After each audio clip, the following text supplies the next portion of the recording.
Hello everyone, it's Davide here and welcome back to Learning Finance. In today's video guys, we are gonna talk about JD.com. As I saw down in the comments of the previous videos about Alibaba and Tencent, that many of you were interested in this particular company. So I have decided to do a fundamental valuation of the company to see whether this is a better opportunity compared to Alibaba, for example, as it is currently trading at a market cap of $135 billion. So way cheaper than Alibaba, it looks so, because Alibaba it's around 700 billion. When we see the stock price, we realize that since 2019, basically the pandemic was not very much of a drop for JD.com. So very crisis proof has been this particular company. And since March, the stock went up almost 3x, okay, from around 30 to more than 90. So what do we have to do today? Is it still a buy? It's cheap. What's the fair price of the company? So we are gonna see all of that in this video. The only thing I ask you guys, please leave me a like. It's very important. You help me a lot and it doesn't cost you anything. So I thank you for it. And subscribe to the channel so you don't miss any new updates. Let's begin. So first of all, what is JD.com? JD.com is the second largest retail e-commerce in China after Alibaba, which has more than 50% of the total market share. JD.com is around 21-22%. And Alibaba is simply bigger because they have more than one platform. So they have Taobao and they have Tmall, which in China are very important. Then also AliExpress for outside China. So it's simply bigger than that. And JD.com, it's a stock that went public in 2014, and you can find it in the US as well with the ticker symbol JD. Now, this company, as we are going to see, has done pretty well in terms of growth of the revenues. So, as we can see from here, the revenues from 2012, so 2 years before then the company actually went public, has been basically increasing almost exponentially. So we went from around 6.7 billion in 2012 to now 2019 $82.86 billion. And now we have the expectations for 2020 and 2021 from analysts that they're saying 110.5 billion 2020 and then 137 billion in 2021. Now, this is absolutely great, and in terms of revenue itself, it's higher than Alibaba. Then one can ask, why is the company trading at a lower market capitalization compared with Alibaba? And this is easy to understand when we take a look at the net income, because the orange here are the net incomes, and these are the revenues. Okay, now this is once again from 2012. I just forgot to put the dates here.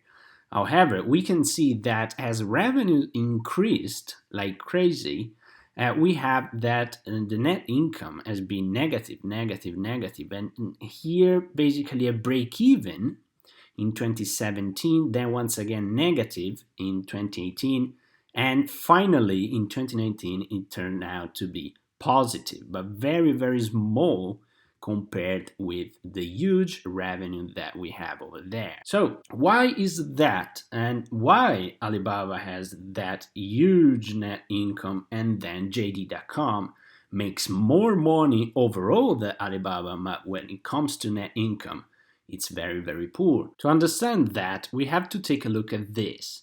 Now, many times I've heard that Alibaba is the Chinese Amazon. Now, this, even though they look similar, it's, in my opinion, a very different concept in terms of business. What we could say is that Alibaba probably is the bigger brother of eBay, okay, while the real Chinese Amazon is JD.com. And why is that? Because when we take a look at this, okay, we realize that JD.com owns an integrated business to consumer platform. And JD.com sells its goods directly to consumers. So this reminds you, of course, of Amazon. And basically they have their own system. So it's fulfilled by JD.com. So they have huge places where they store the things that they sell, and then they have to pack those things and they have to deliver those things. So obviously it requires a lot of work and a lot of money. So the cost, the business idea, it's completely different from Alibaba. What Alibaba does, now let's take the two biggest parts of Alibaba, so the two biggest platforms, which are Taobao and then Tmall. Taobao, so this one, is directly a consumer to consumer business. And what that means is that basically when you buy the things here, the platform itself owned by Alibaba is just something that allows someone, okay, so a consumer, to have views on the products that they want to sell. Everything related to the storage of the items, delivering the items, and all this kind of stuff, it's something that it's made by a third part, okay, not by Alibaba.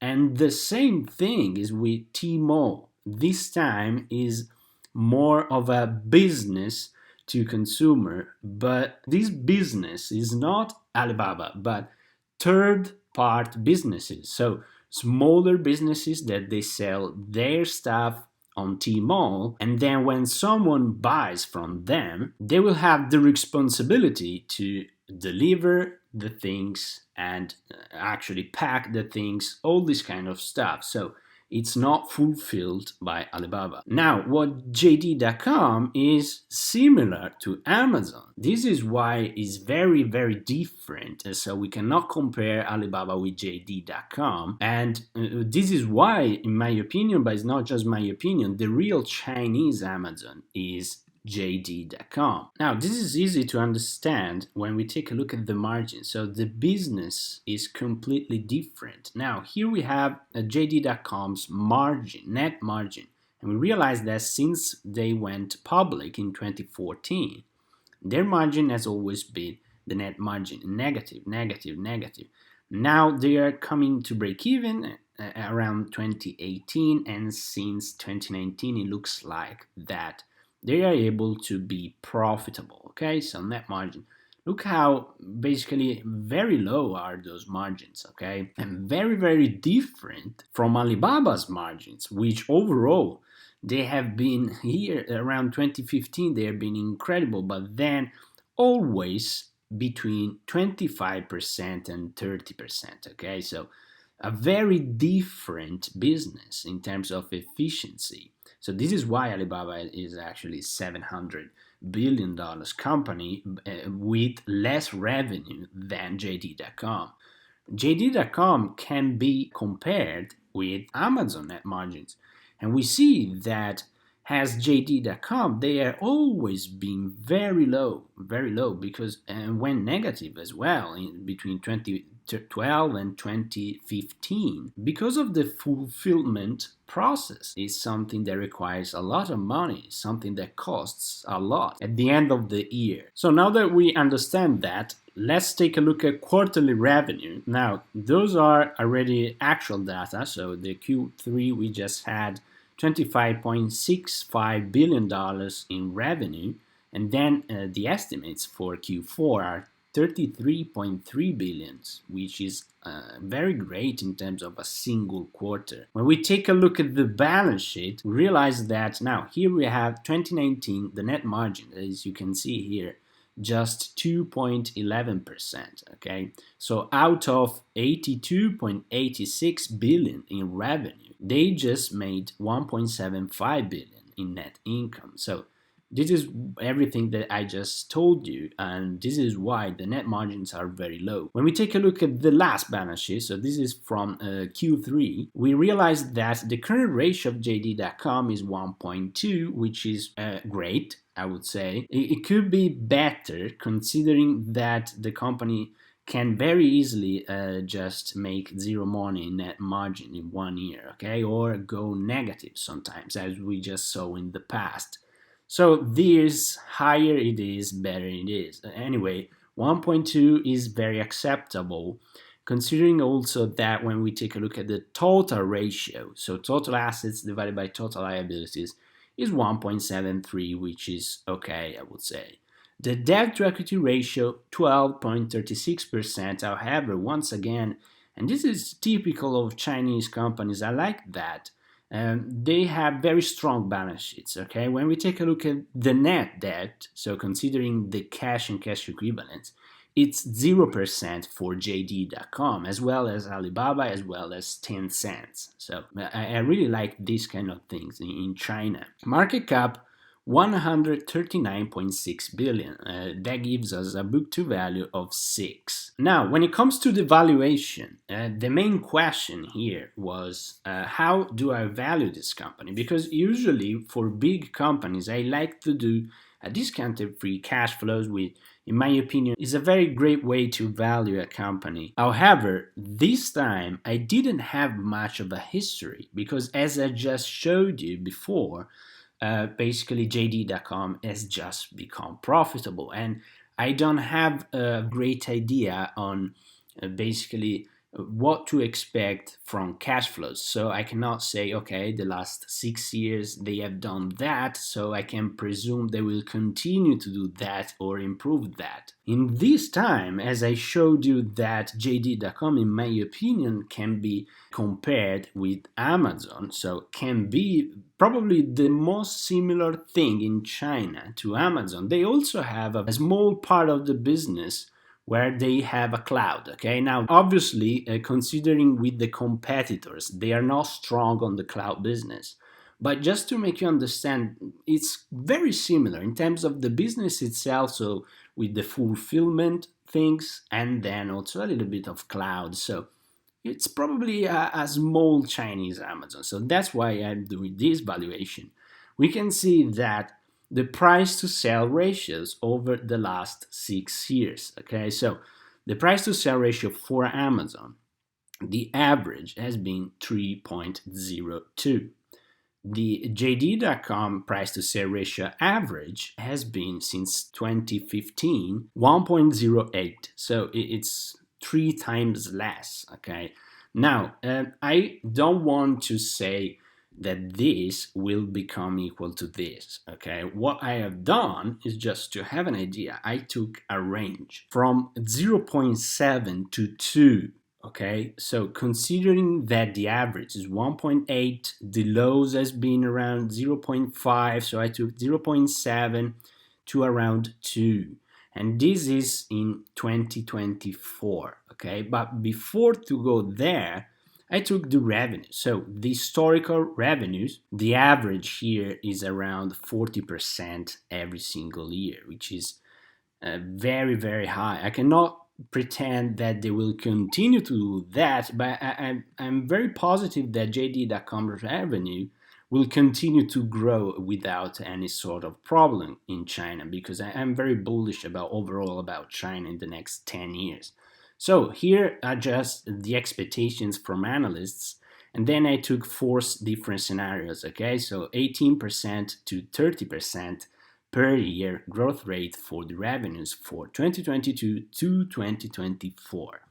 So what we care about is just those 4 over there, and we see that with the 18%, we get $225 billion in revenue by 2024 for JD.com, while with the 30% scenario, 247.9. So once we have these 4, I just put them over there. And what you do, basically, you just take the revenues and you multiply them by the price to sales ratio. And what you have is these metrics over there, okay? Which are basically the market capitalizations expected of JD.com in 2024. These are 20 market capitalizations. So I took an average, and that's what I have. The average market capitalization by 2024 is $285.31 billion for JD.com. As a discount rate, I took 12% because, as I told you, I don't have much history and I prefer to be quite conservative. Okay, so 12%, quite a big discount rate. And market cap today will be 179.62 divided by the total amount of shares outstanding according to Bloomberg, 1.34 billion for JD.com.